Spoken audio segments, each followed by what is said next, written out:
오신 여러분들 모두 환영합니다. 우리가 찬양하기에 앞서서 먼저 하나님께서 우리를 예배 자리로 초대해 주셨다는 사실을 먼저 기억했으면 좋겠습니다. 제가 이 구절을 한 주 동안 잘 생각해 봤는데 하나님과의 만남을 우리가 얼마나 한 주 동안에 기대하면서 살아가는지 제 자신을 조금 돌아보는 시간이었습니다. 그래서 우리가 먼저 하나님께 찬양하기에 앞서서 우리의 힘으로 드릴 수 없는 예배임을 우리가 고백하고, 하나님께서 우리를 먼저 이곳에 불러주셨기 때문에 우리가 이렇게 예배 자리에 나와서 하나님을 온전히 찬양할 수 있다는 사실을 기억하는 시간이 되었으면 좋겠습니다.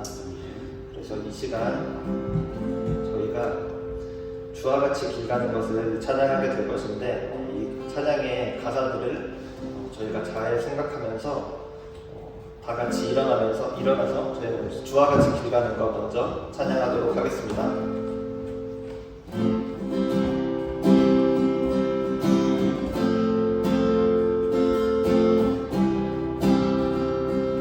주와 같이 길 가는 것. 주와 같이 길 가는 것 즐거운 일 아닌가. 우리 주님 걸어가신 발자취를 밟겠네. 한 걸음 한 걸음 한 걸음 주 예수와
날마다 주님 따라가리. 한 걸음씩 또 한 걸음씩 주님 나와 영원히 함께 하시니 기쁨으로 걸어가리. 한 걸음 한 걸음 한 걸음 주 예수와 함께 날마다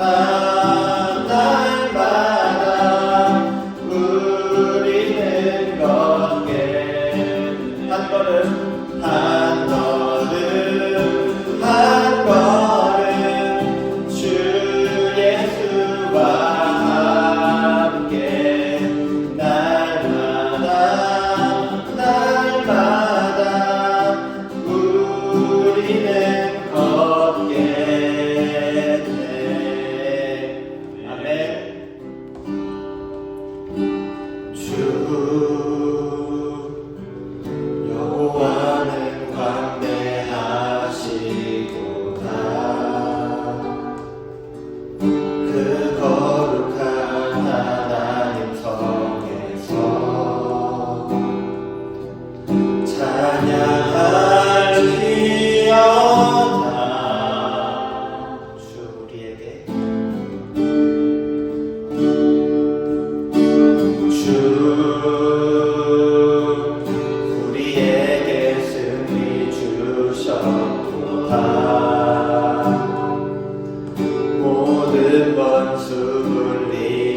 기도하겠습니다.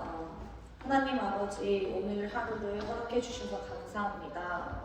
오늘 저희가 이렇게 모여서 함께 예배를 드리고 하나님을 찬양할 수 있는 장소와 또 교회 공동체를 허락해 주심에 너무 감사드립니다. 하나님, 이번 주 한 주간 하나님께서 허락해 주신 소중한 순간들과 소중한 인연들을 허락해 주심에 정말 감사드립니다. 하나님이 함께 하시지 않았다면 생기지 않았을 그런 소중한 관계들 너무 감사합니다. 하나님, 저희가 한 주간 동안 세상을 살아간다고 하나님을 최우선으로 생각하지 않았던 순간들이 있었음에 죄송하고 회개드립니다. 그럼에도 불구하고 하나님께서 그런 순간들 가운데에서도 저희와 함께하여 주셨고 저희를 위로해 주셨고 위해 주셨어서 정말 감사합니다. 기쁠 때나 슬플 때나 힘들 때나 저희가 항상 하나님을 먼저 생각하고 하나님과 그 순간들을 보내기를 바랍니다. 하나님, 지난주 저희 라이트처치가 하나님을 아직 만나지 못한 두 소중한 영혼들과 함께 즐거운 시간을 보낼 수 있게 해주심에 너무 감사드리고 무엇보다 함께 예배를 드릴 수 있게 허락하여 주심에 정말 감사합니다. 그 시간들을 통해 그리고 저희 라이트처치 공동체와의 교제를 통해 그 영혼들에게 조금이나마 하나님의 사랑이 나타나지고 느껴졌기를 간절히 구합니다. 이번 오는 주에도 한 번 더 교제의 시간을 허락하여 주심에 너무 감사합니다. 이 교제의 시간을 통해서 다시 한번 하나님께서 함께 하심과 하나님의 사랑이 그들의 마음속에 잘 전달이 되어질 수 있기를 간절히 구하고 또 기대합니다. 이 소중한 인연이 계속되어서 함께 공동체가 되어 하나님을 함께 예배드리는 날이 하루빨리 오기를 기대하고 간절히 구합니다. 주님께 모여서 드려지는 이 헌금이 하나님과 하나님의 나라를 위해 필요하고 소중한 곳들에 잘 쓰여지기를 간절히 기도합니다. 하나님, 이 뉴질랜드에 있는 리더들을 위해서 기도합니다. 그들에게 하나님의 지혜와 주님의 마음을 허락하여 주셔서 뉴질랜드를 잘 이끌어갈 수 있도록 도움이 필요한 사람들에게 필요한 도움이 갈 수 있도록 도와주시고 무엇보다 교육 쪽의 리더들에게 지혜를 주셔서 다음 세대를 이끌어갈 아이들에게 정말 필요한 교육과 또한 사랑과 또한 서포트가 잘 준비되어 주실 수 있도록 주님께서 꼭 도와주세요. 하나님, 이제 하나님의 말씀을 들을 시간입니다. 다른 생각들 다 주님 앞에 내려놓고 이 시간 온전히 하나님의 말씀에 집중하기를 원합니다. 듣는 것에서 멈추지 않고 마음과 삶으로 말씀을 듣고 순종하며 살아갈 수 있는 말씀의 시간이 될 수 있도록 저희가 신령과 진정으로 예배를 드릴 수 있도록 성령님 도와주세요. 말씀을 전하시는 박성원 목사님께도 함께하여 주시고 축복하여 주시고 주님의 지혜를 주시고 하나님께서 목사님을 통해 저희에게 말씀을 해주세요. 하나님의 말씀을 기대하고 하나님을 만나는 것을 기대하고 구합니다. 하나님 감사합니다. 사랑합니다. 하나님 믿습니다. 예수님의 이름으로 기도드립니다. 아멘. 말씀 공독하겠습니다. 그들이 듣고 크게 노하여 사도들을 억시하고자 할세 바리새인 가말리엘은 율법 교사로 모든 백성에게 존경을 받는 자라. 공회 중에 일어나 명하여 사도들을 잠깐 밖에 나가게 하고 말하되 이스라엘 사람들아 너희가 이 사람들에게 대하여 어떻게 하려는지 조심하라. 이전에 드다가 일어나 스스로 선전하니 사람이 약 400명이나 따르더니 그가 죽임을 당함에 따르던 모든 사람들이 흩어져 없어졌고 그 후 호족할 때에 갈릴리의 유다가 일어나 백성을 깨어 따르게 하다가 그도 망한즉 따르던 모든 사람들이 흩어졌느니라. 이제 내가 너희에게 말하노니 이 사람들을 상관하지 말고 버려두라.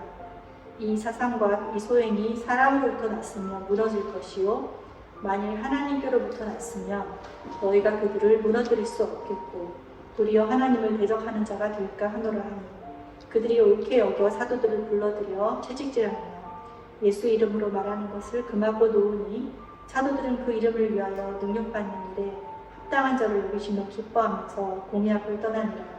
그들이 날마다 성전에 있든지 집에 있든지 예수는 그리스도라고 가르치기와 전도하기를 그치지 아니하니라. 아멘. 네.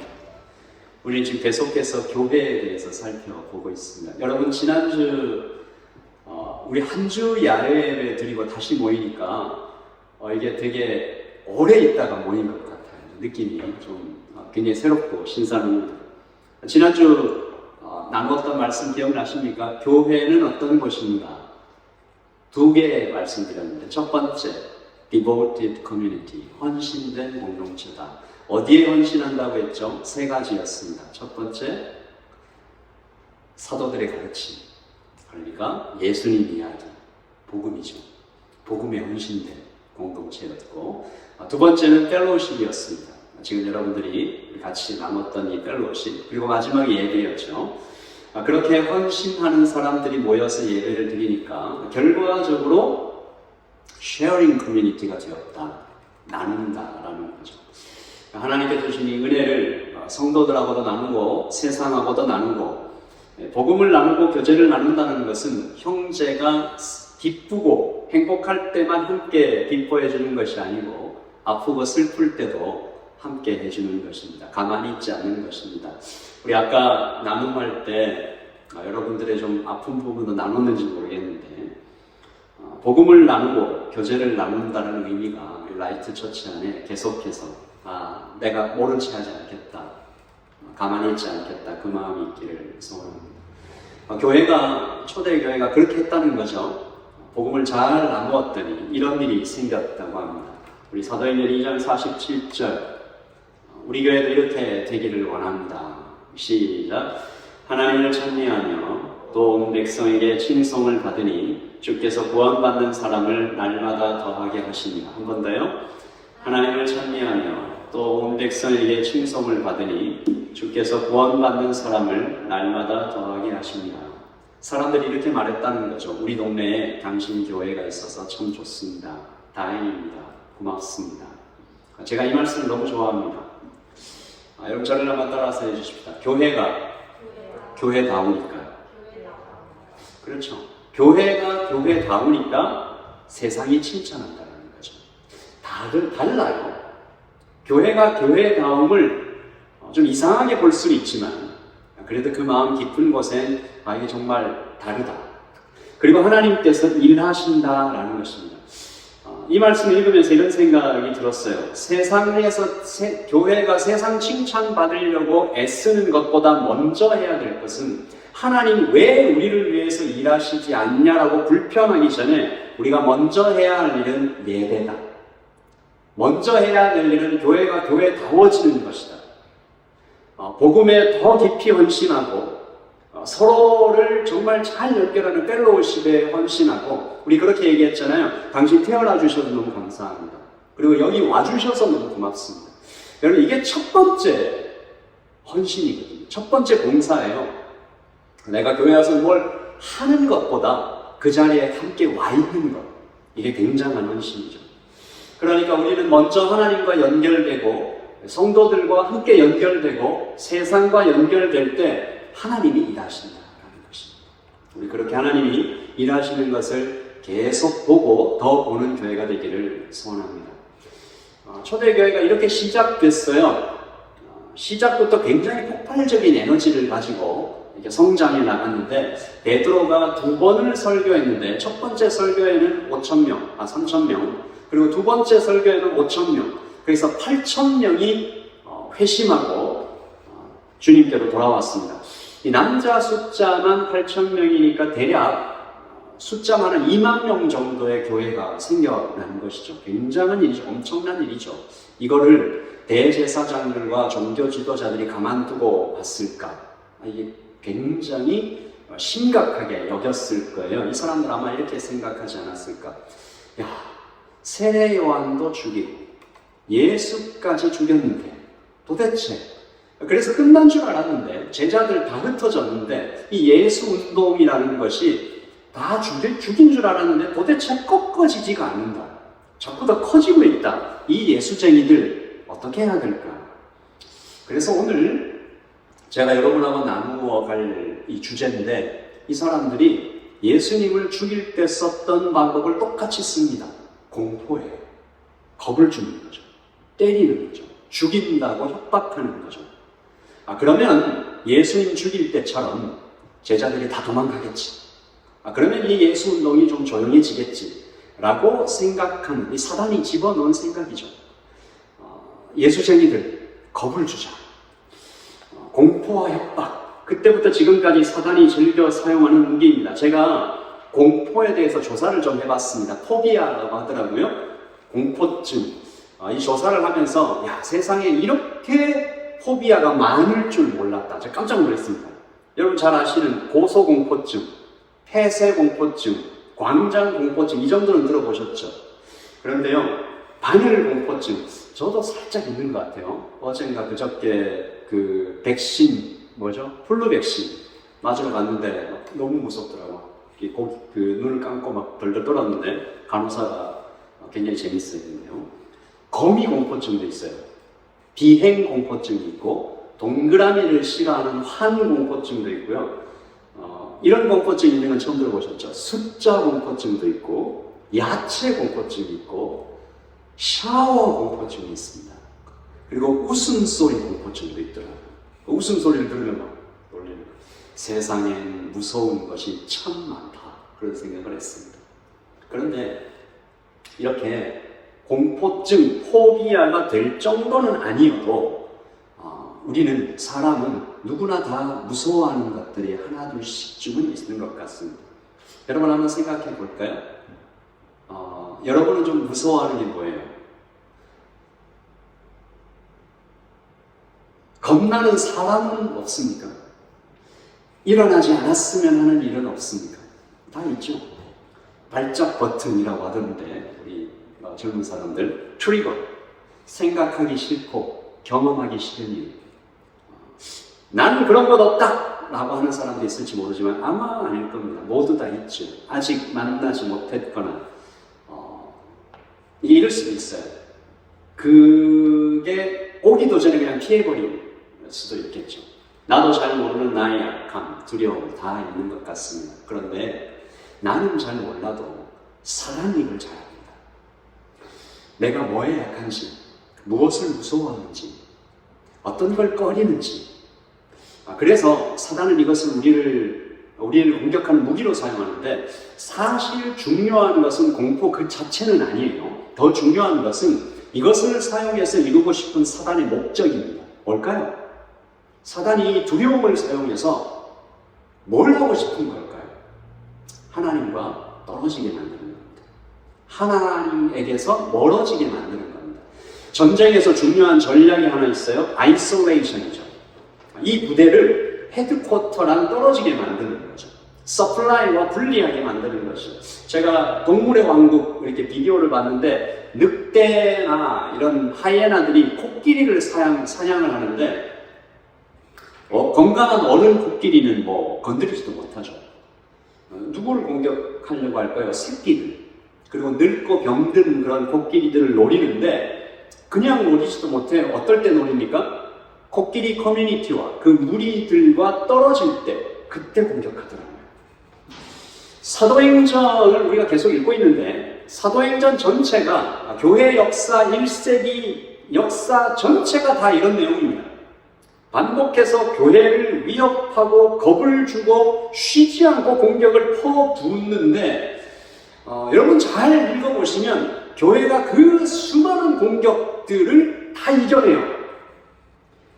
역사를 읽을 때마다 굉장히 가슴 아픈 내용은 아마 들어보신 분 있을 거예요. 콜로세움 같은 곳에서 그리스도인들한테 짐승의 가죽을 입혀가지고 맹수들한테 이렇게 던지는, 그래서 그 맹수들이 이 성도들에게 뜯어 죽이는 그런 광경들. 그리고 이건 전설로 남아있는 얘기지만 12사도, 나중에 마띠아까지 포함해서 이 12사도가 어떻게 죽었는지 이렇게 전설과 그 책들을 향해서 이렇게 쭉 나오는데, 그 중에 몇 분 사도들이 십자가에 거꾸로 매달려서 죽는다고 해요. 그런 장면들. 이 초대교회 성도들은 어떻게 그렇게 무시무시한 핍박들을 견뎌내고 그리고 어떻게 승리했을까? 그런 질문들이 됩니다. 그리고 2000년이 지나서 지금 2024년 오늘 뉴질랜드 오클랜드에 우리가 앉아 있는데 여러분들은 어떻게 견뎌내고 있습니까? 여러분들은 그리스도인으로 살아가는 하루하루의 생활 속에서 어떻게 승리하고 있습니까? 지금은 예수 믿는다고 겁주고 때리고 감옥 보내고 죽이고 하는 일은 없죠. 그래서 사단이 전략을 다 바꿨다고 얘기하는 사람들 많습니다. 지금은 달콤한 유혹 같은 거, 보기 좋은 거, 그런 걸로 유혹한다라고 말을 하는데 맞죠? 그러나 여전히 사단은 우리에게 공포라는 무기를 사용합니다. 그 무기 놓지 않았어요. 겉모습은 다르지만 속을 들여다보면 어차피 똑같습니다. 직장, 어때요? 친구, 돈, 건강, 성공, 그것들을 눈앞에 흔들어대며 이걸 가져라라고 달콤한 것으로 유혹하지만 그걸 뒤집어 보면 이런 거죠. 이걸 잃어버릴 수 있다. 예수 믿고 살아가다가 믿음대로 살다가 너무 예수님 이렇게 너무 열심히 믿다가 이거 다 빼앗길 수 있다. 건강해질 수 있어. 너 노후를 어떻게 준비하려고 그래? 너 남들은 이렇게 돈 팍팍팍 모아서 가는데 이런 얘기를 하는 거죠. 친구들 너 싫어할 수도 있어. 비즈니스를 하는데 요 정도는 이렇게 좀 살짝 속이고 가야지. 그렇게 해서 돈을 어떻게 모아? 이런 얘기들. 또 공포죠. 두렵게 만드는 겁니다. 여러분들 중에 제가 이런 얘기를 드렸는데 믿음대로 살면 세상 살기 힘들다 이렇게 생각하는 분들 혹시 계십니까? 어떻게 생각해요? 믿음대로 살면 성경에 나와 있는 그 말씀 그대로 살면 이 세상 살아가기는 힘들다. 저는 이런 얘기를 많이 들었거든요. 울면서 얘기하는 사람도 들었어요. 목사님, 그렇게 세금 낼 거 다 내고 살면 유지멘트에서 못 삽니다. 그거를 너무 막 어렵게 거의 울듯이 얘기하는 분들도 있더라고요. 여러분 앞에 좀 고백하기 좀 부끄럽지만 지난 한 주 그리고 한 2주 전쯤부터였던 것 같아요. 굉장히 마음이 힘들어서 저도 믿음의 싸움을 좀 했습니다. 이게 참 공교롭게 이렇더라고요. 크라이처치에서 다음 세대 목회자 컨퍼런스를 마치고 그러니까 위로를 많이 받았죠. 그리고 지난주 주일 야외 예배 잘 드리고 그랬는데 이런 참 좋은 일들을 겪고 왔는데 갑자기 마음이 뚝 떨어지더라고요. 동역자들을 통해 위로와 힘도 얻고 야외 예배에서 아까 기도한 것처럼 새로운 영혼들도 보내주시고 감사하고 좋은 일이 참 많은데 어느 날부터가 굉장히 무기력해지고 내 모습이 좀 초라한 것 같고 어깨가 짓눌리고 이 감정들의 정체를 좀 파악해보니까 결국은 두려움인 것 같아요. 이렇게 계속하면 어떻게 될지 그런 생각도 해봤습니다. 온유가 한국을 가서 그런가 이게 있는 사람이 이렇게 빠져나가니까 그래서 그런가 또 제가 하고 있는 일이 있지 않습니까? 저 중에 이 비수기가 돼서 일이 없어지니까 그래서 재정적으로 걱정을 하고 있나? 아니면 교회와 성도에 대해서 내가 이렇게 염려를 많이 하고 있나? 이 딱 집어서 정체를 알 수 없는 딱 이거다라고 말할 수는 없지만 디프레션들, 불편한 감정들이 계속 이어지는 한 1-2주를 보냈던 것 같습니다. 그래서 제가 말씀을 준비하려고 이 사도행전 이 말씀을 딱 펼쳤는데 이 말씀을 정말 필사적으로 준비하게 된 것 같아요. 이 말씀도 그렇더라고요. 사단의 공격과 싸워 승리한 사도들의 이야기. 말씀은 시작부터 우리 마음을 좀 쿡 찌릅니다. 같이 읽어볼까요? 시작. 그들이 듣고 크게 노하여 사도들을 없이하고자 했어요. 되게 짧죠. 근데 이 말씀의 백그라운드, 거기에 담긴 의미는 작지 않습니다. 그들이 누굽니까? 그들은 사내들인 공회원들이에요. 이 사내들인 공회원들이 사도들을 향해서 분노했다. 그리고 죽이려고 했다. 이건 굉장히 위험한데요. 왜냐하면 사내들이는 이스라엘의 최고 기관이잖아요. 70명의 랍비로 이루어진 그러니까 종교, 사법, 행정, 교육을 다 총괄하는 그런 기관이 최고 기관. 근데 그들이 분노했다는 겁니다. 말하자면 뉴질랜드에 사는데 뉴질랜드의 공권력이 나를 향해서 분노하고 있는 거예요. 경찰들 전체가, 법원 전체가, 행정부 전체가 나를 향해서 공개 수배하고. 그런 생각을 해봐요. 어딜 가도 막 내 얼굴이 붙어있고. 최종 판결 기관입니다. 그러니까 이 사람들이 합의해서 죽이겠다라고 하면 죽일 수 있는 겁니다. 물론 로마의 허락을 받아야 되는 이 과정 하나는 있지만 결심하면 죽이잖아요. 근데 보통 그냥 죽는 것도 아닙니다. 이스라엘에서 이런 이 종교적인 어떤 일로 사람을 죽이려고 할 때, 여러분 성경 읽어봤죠? 어떻게 죽여요? 스데반 어떻게 죽었어요? 돌을 꽂아 죽었어요. 예수님이 십자가에 매달려 죽었습니다. 고통스럽게 수치를 당하며 모욕을 당하며 그렇게 죽어가는 거예요. 이 공격이 특별히 제자들한테 어려웠겠다라는 생각을 했습니다. 그러니까 이게 제자들한테 약간 PTSD를 확 일으킬 만한, 특별히 공포가 될 만한 이 사단이 딱 꺼낸 겁니다. 한번 들어보세요. 공회, 분노, 죽인다. 이 세 개 한번 연결해 보세요. 공회, 분노, 죽인다. 이 사람들이 예수님을 이렇게 죽였습니다. 공회가 분노해서 십자가에서 죽였어요. 그러니까 피맛을 한번 봤어요. 그 칼을 꺼내서 휘둘렀는데 성공을 했어요. 그러니까 제가 이런 단어를 써봤어요. 십자가 포비아. 제자들한테 이렇게 말한 겁니다. 너네들 자꾸 이런 식으로 하면 십자가에 매달 수 있다.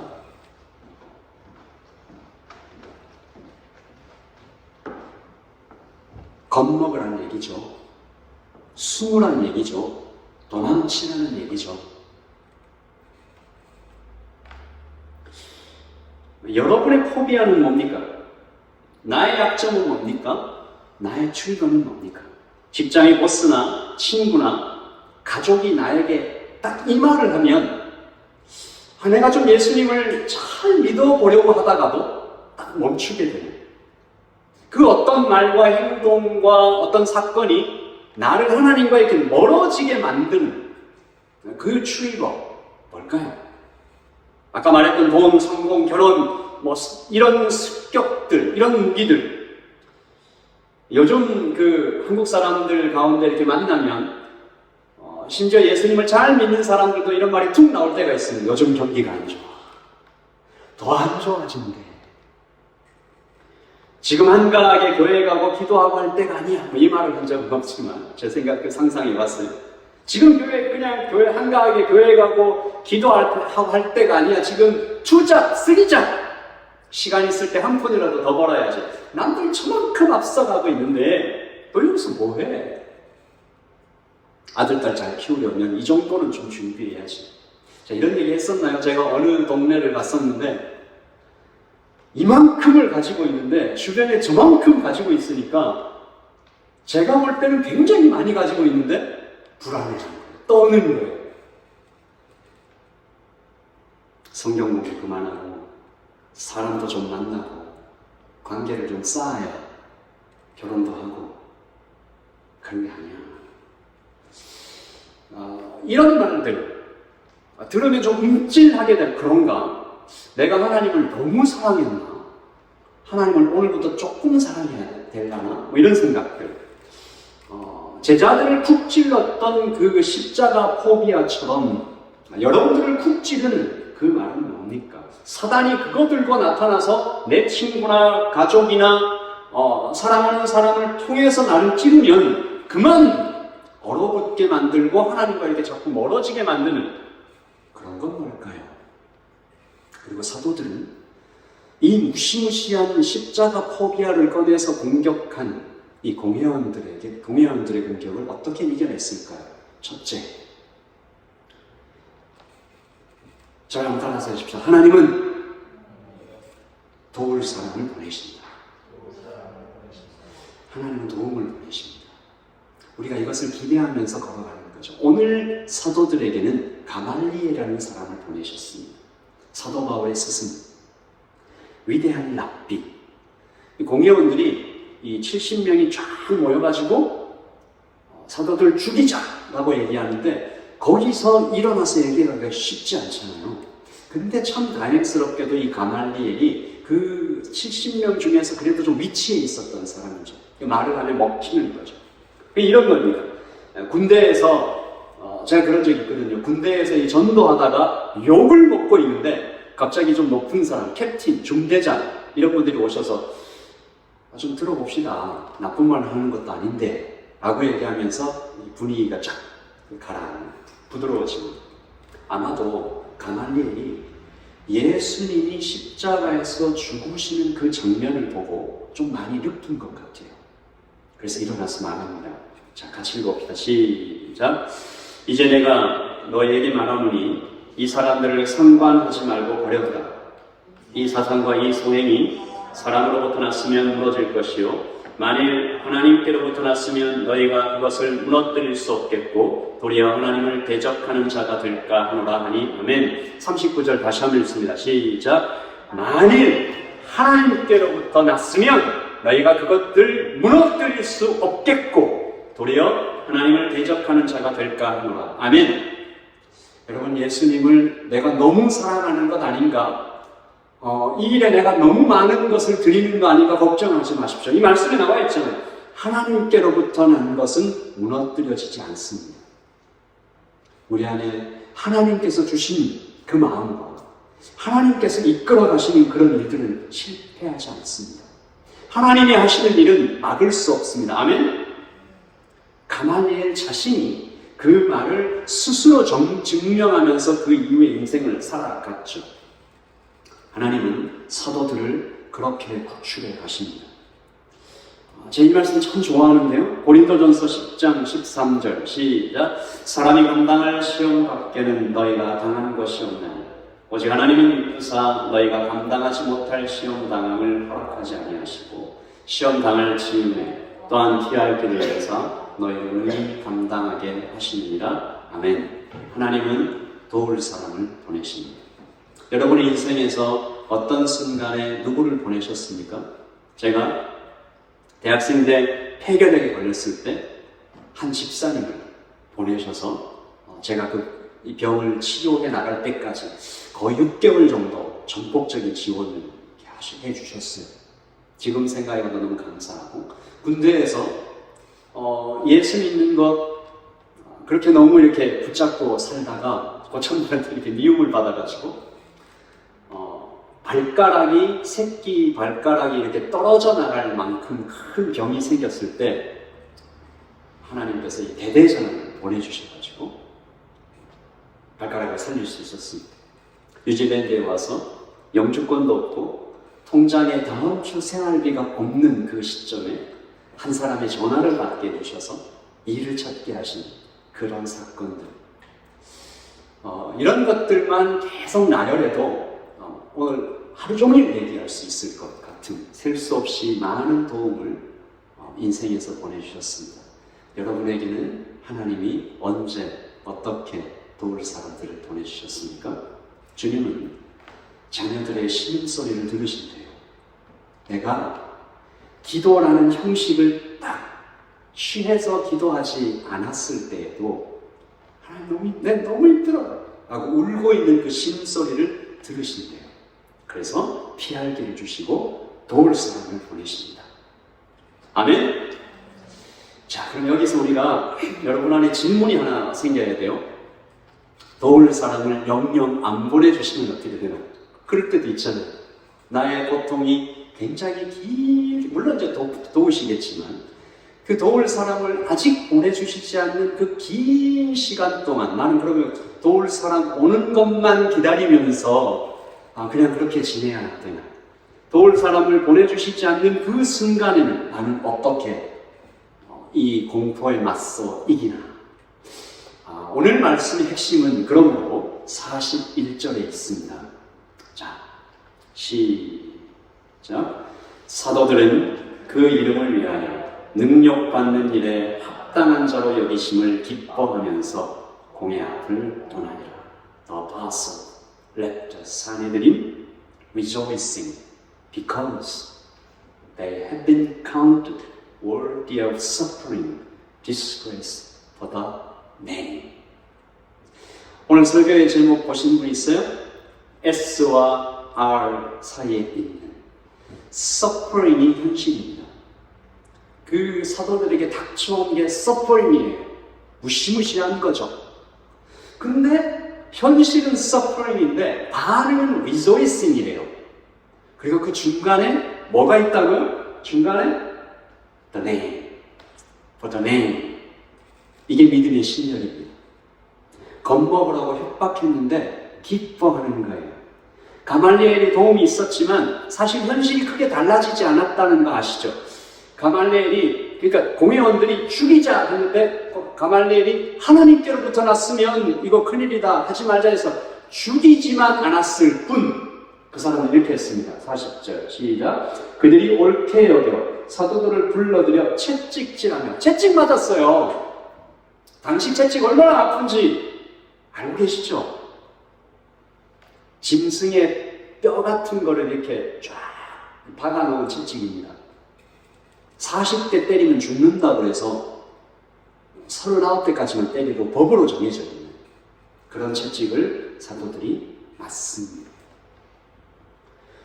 이 채찍의 핵심은 고통보다 수치에 있어요. 그래서 한글 번역에도 능욕이라고 기록했습니다. 현실은 능욕받는 거예요. 예수님을 사랑했고 그 예수님을 진리라고 믿었고 나는 이 세상에서 살지만 예수님 따라 살아야지.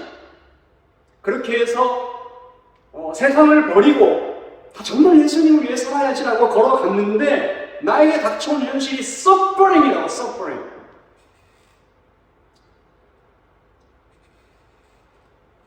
욥도 그런 얘기를 하잖아요. 시편에서 너무 많은 이야기들을 하잖아요.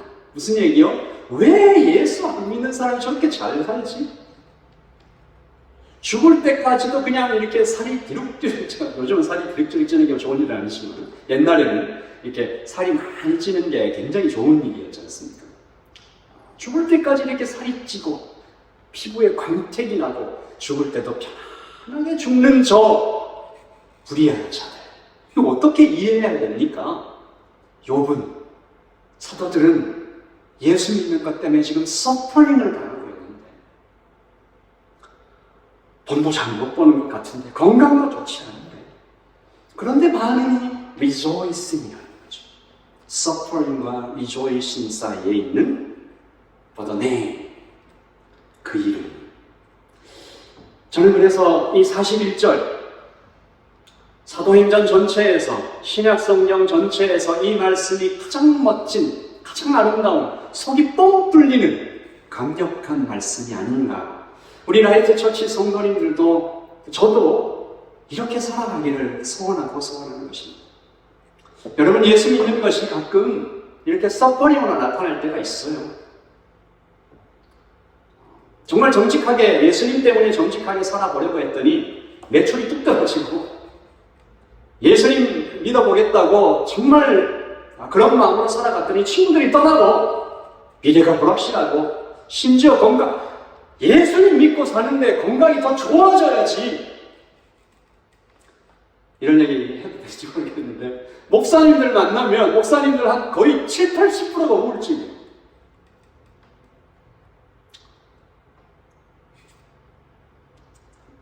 현실에서는 그냥 잘 살아가는 것 같아요. 근데 의사랑 만나서 얘기하면 자기도 몰랐대. 의사랑 만나서 좀 피곤하고 그래서 의사를 만나는데 아니 당신 그건 우울증이야. 왜 그런 거예요? 예수님 만나면 좀 이렇게 형편이 좋아져야 되잖아요.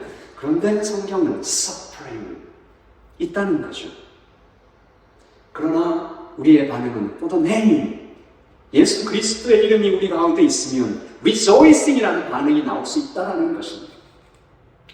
제자들이 원래 이런 사람들은 아니었어요. 이 사람들은 굉장히 현실적인 사람입니다. 그러니까 suffering이라는 현실이 있으면 그냥 반응도 sad, depression, 반응도 똑같이 나오는 그런 사람 맞잖아요. 5,000명 먹이자 했더니 계산하고 얼마 있어야 되는지 계산해서 딱 예수님 지금 십자가 지러 가신다고 막 고민된다라고 얘기하는데 그 사람들 마음에서 싸웠어요. 누가 더 높은 자리 차지할까 싸우고, 예수님이 잡혀가시는 그 비참한 순간에 제자들 다 도망가고. 그러니까 제자들은요, 현실하고 반응이 똑같았어요. 저는 이 대목에서 우리 라이트 처치 성도님들 그리고 저 그리스도인이 세상과 다른 점이 뭘까? 현실과 반응이 좀 달라야 되지 않겠나? 서퍼링 오면 그냥 러닝 해버리고 도망쳐버리고 weeping 그냥 눈물 흘려버리고 terrifying 두려워 떨고. 그런데 이 제자들이 이 서퍼링과 이 반응, rejoicing, 풀어낸 예수님의 이름이 딱 들어가니까 반응이 완전 달라져 버렸다. 여기서 여러분 질문 나오지 않아요? 그전에도 예수님 계셨는데 이분들은 그냥 예수님과 같이 살았잖아요. 그렇지 않습니까? 그때는요, 이 사람들의 현실과 반응이 다르지 않았어요. 예수님과 같이 살고 있었는데. 그러니까 이런 거예요. 그럼 저를 한번 따라하시죠. 예수님을 알았지만 몰랐다. 이거죠, 이거. 눈으로 보고 귀로 듣고 있었지만 심지어 그래도 제대로 알지 못했습니다. 이제 알았다. 이제 알았다는 거죠. 예수님 얼마나 큰 분인지, 어떤 희생으로 나를 사랑하셨는지, 내가 어디에서 구출됐는지 이제 제대로 알았다는 거죠. 그래서 서퍼링이 리조이싱이 될 수 있었다는 겁니다. 우리 지난주 목요일 날 복음 중심적 공동체에서 이런 얘기 배웠잖아요. 야, 우리 문제의 거의 모든 것은 사실 믿음의 문제구나, 복음의 문제구나. 예수님을 진짜로 만나면, 복음을 깊이 이해하면 우리 마음속에 있는 무기력, 초조함, 짓눌리는 인생의 짐이 해결되는구나. 그때 뭐라고 했어요? 우리 발견되는 우리의 어떤 문제들 이렇게 바뀔 수 있는 방법, 현실, 그 다음에 예수님 바라보기, 그 다음 복음을 적용하기. 우리 그렇게 같이 공부했잖아요. 여러분, 복음이 뭡니까? 복음이 뭐예요? 복음은 예수님입니다. 복음을 가장 잘 설명하는 이 문장인 것 같아요. 복음은 뭐냐? 복음은 예수님입니다. 그리고 예수님을, 그 복음의 이야기를, 그 스토리를 세 개로 딱 정리하면, 저를 한번 따라가. 십자가, 부활, 성령. 복음을 이야기하려면 이 세 가지를 반드시 얘기해야 됩니다. 십자가, 부활, 성령님. 그러니까 제자들이 서퍼링에서 리조이싱으로 변할 수 있었던 그 the name, 그 예수님을 알아서 변화될 수 있었던 제자들 안에 이 세 가지가 일어난 겁니다. 십자가, 부활, 성령님. 여러분 안에서 이 일이 일어나야 됩니다. 십자가, 부활, 성령님. 쉬운 말로 죽고 다시 살아야 되고 성령님 만나야 됩니다. 베드로가 그랬죠. 베드로 죽었습니다. 베드로가 죽었잖아요. 한 번 죽었잖아요. 언제? 예수님 3번 부인했을 때. 인간 베드로가 그때 죽습니다. 상남자 베드로 그때 죽는다고요. 내가 주와 함께 죽을지언정 주를 배반하지 않겠습니다 하고 자신있게 얘기했던 사람이 예수님 3번 딱 부인하고 예수님하고 눈 딱 마주치고 다 딱 우니까 죽은 거예요. 아마 베드로가 그 다음에 이어지는 살아남이 없었다면 그 사람의 인생은 그냥 그대로 쭉 가다가 어떻게 됐겠어요? 근데 베드로가 다시 삽니다. 언제 살아요? 예수님이 디베랴 바닷가에 찾아오셨을 때.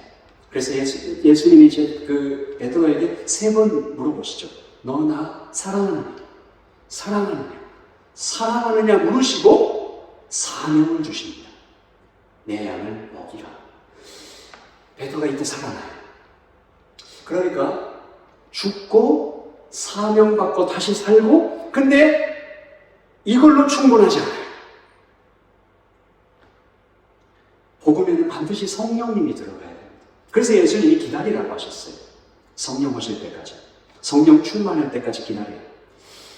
이것을 여러분 오해하지 마세요. 성령님이 오셔서 무슨 신비한 능력을 주시면 물론 주시죠.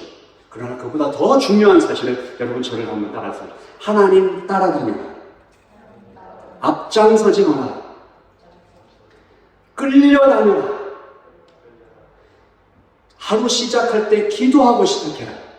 이제부터는 따라돼요. 이런 거죠. 성령님을 의지한다라는 것은 이런 겁니다. 끌려다녀라. 앞장서지 말고 하나님 따라다녀라. 기도하고 시작해라. 그리고 더 중요한 거, 네 책임 아니다.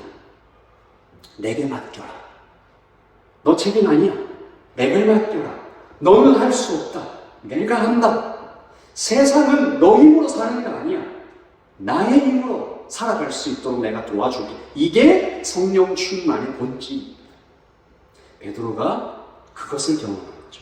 죽고 다시 살려주시고 성령님을 충만하게 믿으니까 이 사람이 The name 예수 그리스도의 이름을 이제 아는 거예요. 이제 죽기 전에는 몰랐어요. 여러분 구약도 마찬가지입니다. 모세도 죽죠. 모세 언제 죽어요? 도망쳤을 때 내가 정말 위대한 일을 한번 해보려고 쫙 일어났는데 내가 도와주려고 했던 그 이스라엘 백성들이 욕하잖아. 무서워서 도망쳐요. 미디안 광야. 미디안 광야가 얼마나 미묘한 곳인 줄 알아요? 유대에도 속하지 않고 이집트에도 속하지 않는 딱 중간지대. 정치적으로도 위치적으로도 딱 중간지대로 도망간 거예요. 거기서 모세가 아야 죽었습니다. 40년이라는 세월.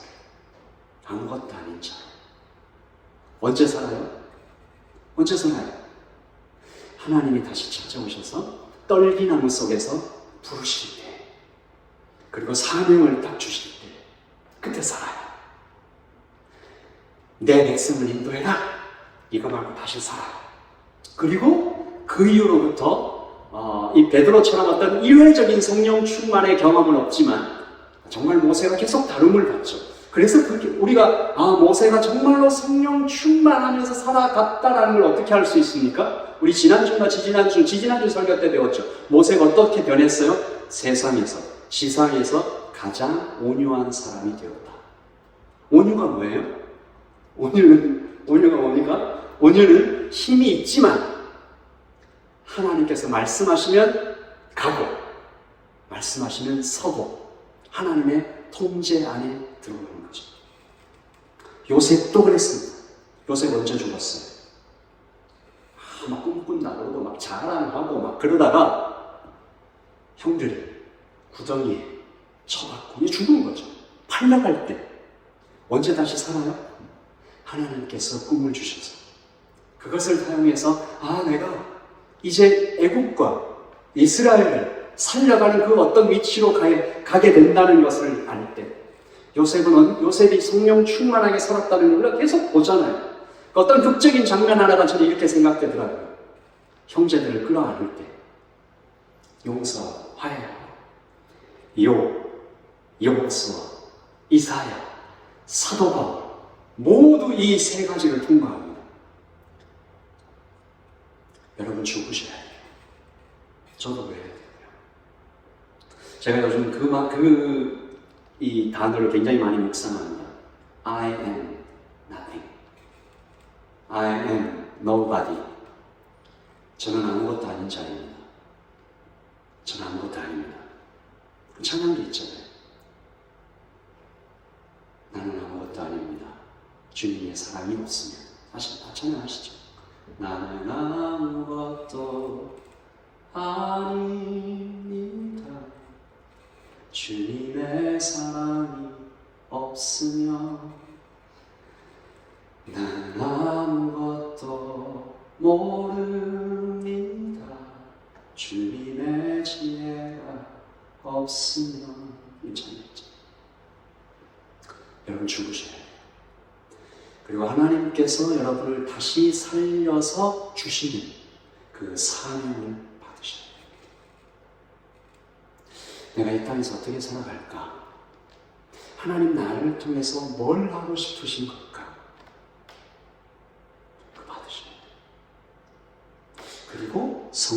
충만하셔야 됩니다. 문제는 많은 성도들이 이걸 거꾸로 하고 있어요. 좀 그렇지 않아요? 성령 충만 먼저 받고 싶어요. 능력 주는 것 같고, 뭔가 여기에 이렇게 뭔가 되게 어떤 그런 좋은 것들이 많이 있을 것 같으니까, 그러면 사명을 좀 받을 것 같고, 죽는 건 제일 나중에 하고 싶어 합니다. 죽는 건 제일 나중에 하려고 해요. 근데 뭐 그래봐야 뭐 소용없어요. 그래봐야 어차피 죽고 나면 다시 살리시면 나중에 또 경험해야 돼요. 여러분, 안 죽었는데 어떻게 부활해요? 안 죽었는데 어떻게 다시 살아요? 죽어야 됩니다. 아까도 말씀드렸지만 예수님이 살아계셨을 때 사도들이 예수님 바로 옆에서 3년을 따라다니면서 먹고 자고 듣고 다 해도 그때 사도들은 안 죽었어요. 자기 이 욕심, 자기 자아가 펄펄 살아서 힘있고 뭐라고 그러죠? 이 소망, 비전, 열정. 예수님이 로마 뒤집어엎고 예루살렘 이렇게 하면 내가 거기에서 어떤 자리 차지해서 이 나라를 아름답게 만들어 보였다. 어떤 그런. 그때 사도들은 약했습니다. 사도들이 죽지 않았을 때는 사도들 굉장히 너무 약했어요. 비겁했어요. 멋지지 않았어요. 신앙의 실력 같은 건 찾아볼 수도 없었어요. 그러니까 여러분 명심하십시오. 우리가 복음을 공부하고 있지만 이것이 우리의 지식을 쌓으려고 하는 게 아니에요. 제자들 보면 알잖아요. 그러니까 예수님을 잘 아는 지식이 많이 있어도 안 돼요. 신학이 이만큼 높이 올라가도 안 돼요. 생각해 보십시다. 제자들보다 예수님 잘 알았던 사람이 당시에 누가 있어요? 설교를 열심히 듣는 것만으로는 충분하지 않아요. 제자들은 우주 최고의 설교를 3년 들었어요. 저자 직감. 안 돼요. 강철 같은 의지가 있어도 안 돼요. 굳게 결심해도 안 되더라고요. 그것들을 다 종합해도 안 돼요. 이거 다 있으면 뭐 될까요?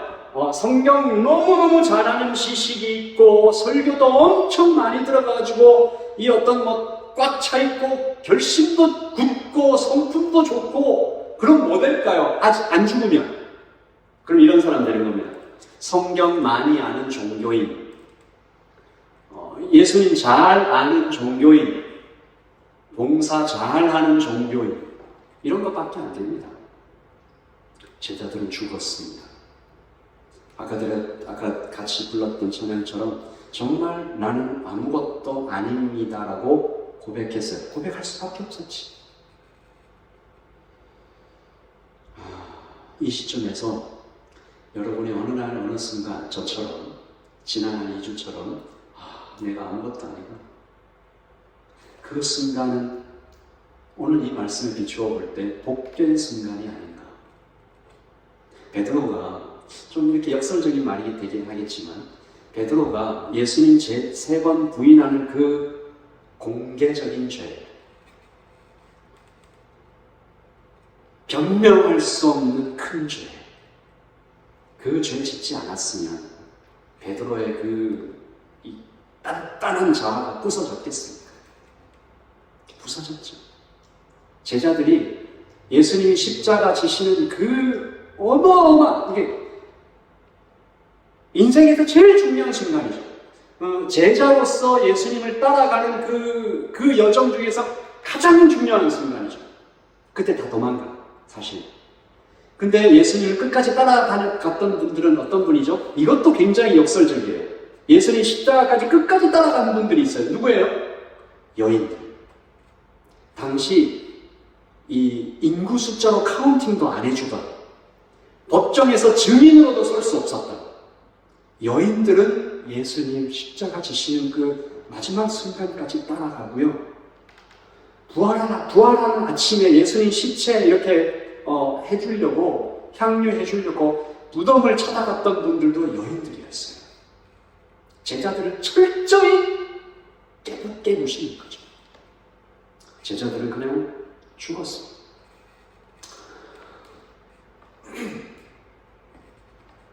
나는 예수님 배반한 사람입니다. 나는 예수님 버리고 도망갔던 사람입니다. 이제부터는 저를 제자라고 불러주심을 감당하지 못하겠습니다. 그냥 종이라고 불러주십시오. 그냥 그런 자리까지 제자들이 내려갔죠. 그리고 다시 살려주신 것입니다. 그리고 성령님을 만났죠. 그래서 이긴 것입니다. 우리 41절을 다시 읽습니다. 시작. 사도들은 예수님 때문에 모욕당하는 것을 영광, 특권이라고 생각하여 오히려 기뻐하면서 공의회를 나왔습니다. 이제 아시겠죠? 왜 사도들이 예수님 때문에 지금 핍박당하는 것을 영광, 특권이라고 생각했을까요? 예수님께서 죽으시는 그날 그 십자가의 고난에 자기들은 아무도 동참 못했잖아요. 다 도망갔잖아요. 근데 이제라도 내가 예수님 이름 때문에 그 십자가의 고난을 내가 조금이라도 동참할 수 있다면 이것은 나에게 영광이요. 내가 그 한스러움을, 그 안타까움을, 그 죄스러움을, 그 미안함을 내가 말로 할 수 없어. 지금이라도 내가 그 예수 죽인 흔적, 스티그마, 이것을 내가 좀, 이게 영광이에요. 그래서 그들은 그 나머지 인생 동안 suffering이 아무리 강해도 rejoicing 할 수 있었다는 것입니다. 뭐가 중간에 있으니까 the name, 예수님의 이름, 내 안에 복음, 죽고 다시 살아 충만한. 중요한 질문은 이것입니다. 여러분, 오늘 얘기한 이 모든 것들이 2024년 5월을 살아가고 있는 나의 삶과 무슨 상관이 있는가? 나는 지금 제자들처럼 예수 믿는 것 때문에 모욕당하거나 두들겨 맞거나 감옥 가거나 이런 일들이 없는데 이것이 나에게 무슨 상관인가? 아니죠. 복음은, 따라서 하죠. 복음은 모든 상황에 필요합니다. 그렇죠? 아까도 성경 공부 얘기했지만 suffering이 rejoicing이 되는 그 중간에 떠내 예수님 바라보기, 복음을 신뢰하기, 적용하기. 예수님을 바라보려면 내가 죽어야 되죠. 복음을 신뢰하려면 성령님으로 충분해야 되죠. 그래야 성경 공부의 내용처럼. 저는 이 문장이 제일 마음에 와닿던데요. 예수님을 정말로 제대로 알면 우리의 있는 모습 그대로를 보여줄 수 있으며 다른 사람의 있는 모습 그대로를 사랑할 수 있다. 우리가 그렇게 되기를 바랍니다. 말씀을 믿겠습니다. 여러분 인생에 어떤 서퍼링이 있습니까? 어떤 고민이 있습니까? 어떤 좀 무서워하는 게 있습니까? 잠을 자려고 누우면 자꾸 이렇게 툭 떠오르는 어떤 불안함, 그 파도. 이것들이 좀 나에게 처리되고 리조이싱이 되면 좋겠다. 답은 하나죠. For the name, 예수님을 바로 알면. 그러려면 우리 죽어야 됩니다. 매 순간 내가 죽었음을, 아무것도 아니면 예수님이 나를 살려주신 것이 아니었으면 물론 하나님이 가말리엘 같은 사람들을 보내주실 거예요. 우리 그것을 믿습니다. 그러나 더 중요한 것은 the name입니다. 이 얘기만 하고 좀 마치겠습니다. 바울과 실라가 나중에 이제 사도행전 후반부에 나오겠지만 복음 전하다가 감옥에 갇혔을 때입니다. 로마의 감옥에 갇혔어요. 매를 맞았어요. 아까 그 매입니다. 짐승 뼈 조각. 매를 맞고 피를 철철 흘리며 감옥에 갇혔는데 그 감옥은 축축하고 차가웠습니다. 거기에 던져졌어요. 그리고 사형 확정 선고를 받았습니다. 내일 아침 해 뜨면 죽인다. 사도들이 그날 밤 어떤 마음으로 그 감옥에 있었을까요? 아프고 속상하고 억울하고 복음 전하라는 명령에 순종했는데 어쩌면 좀 지난 한 2주간의 제 마음 한구석에 하나님 따라서 이 땅에 정말 복음적인 교회 개척하라고 보내셨는데, 그래서 개척했는데, 하나님 왜요? 사도들도 그러지 않았을까? 아프고 속상하고, 하나님 복음 전하라는 명령에 순종해서 걸어가고 있는데 왜 제가 이 감옥에 갇혀서 매도 맞고 왜 이런 결과가? 그런데 우리가 충분히 생각할 수 있는 이 서퍼링에 해당되는 그런 반응이 아니라 이 바울과 신라는 그날 밤에 찬양합니다. 대단하죠. 눈치를 챈 거죠. 눈치를 챘습니다. 어떤 눈치? 그런 마음이 없었다고는 벌써 우리 성경의 인물들을 너무 영웅시할 필요는 없어요. 분명히 그런 마음이 찾아왔을 거예요. 그런 마음 여러분들도 찾아오겠죠. 일주일을 살 때 평생을 슬금슬금 예수 믿는 것이 정말 나에게 이런 서퍼링을 가져오네. 그럴 때 눈치채는 거죠. 따라서 사단이 나를 하나님과 멀어지게 만들려고 하는 거예요. 사단이 나를 하나님과 멀어지게 만들려고 하는 거예요. 그래서 그들은 찬양하는 거예요. 이게 굉장히 필사적인 찬양이죠. 하나님께 더 가까이 가려고. 아까 우리 형제가 찬양인도 해줘서 정말 감사했는데 그런 얘기를 했어요. 형제가 찬양인도 제가 처음 맡길 때 목사님 이것이 저에게도 참 좋습니다 그랬어요. 그게 이 표현일 거예요. 일주일을 살면서 찬양을 선곡하고 또 그걸 준비하고 하면서 부담이죠. 또 하나의 일이 생기는 건데 그것을 통해서 하나님과 가까워질 수 있다면 그래서 찬양했어요. 그리고 여러분 아시다시피 거기서 감옥문이 열리죠. 사람들은 이 감옥문이 열린 이 기적에 많이 집중하는데 사실 핵심은 그게 아닙니다. 핵심은 그들이 찬양했을 때 이미 그들은 장소와 상황을 뛰어넘었다는 얘기예요. 이제부터는 감옥 안에 있든 감옥 밖에 있든 칼이 목에 다 오든 풀려나든 아무 상관이 없는 거죠. 바울과 신라가 그날 밤 불렀던 것 같은 찬송가 우리 같이 부르려고 합니다. 높은 산이 같이 읽어볼까요? 시작. 높은 산이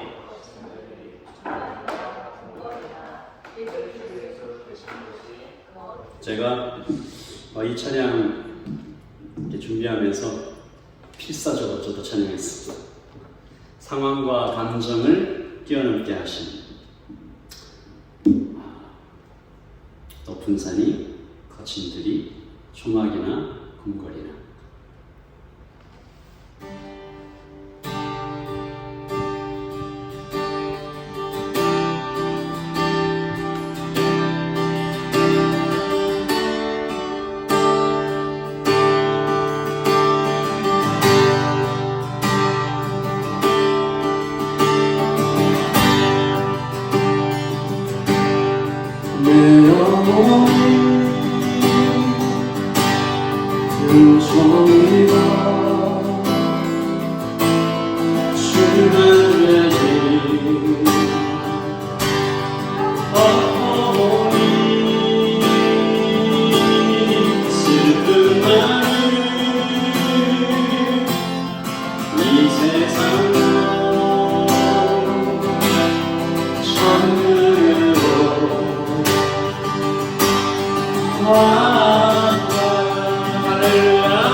우리 시간에 기도하겠습니다.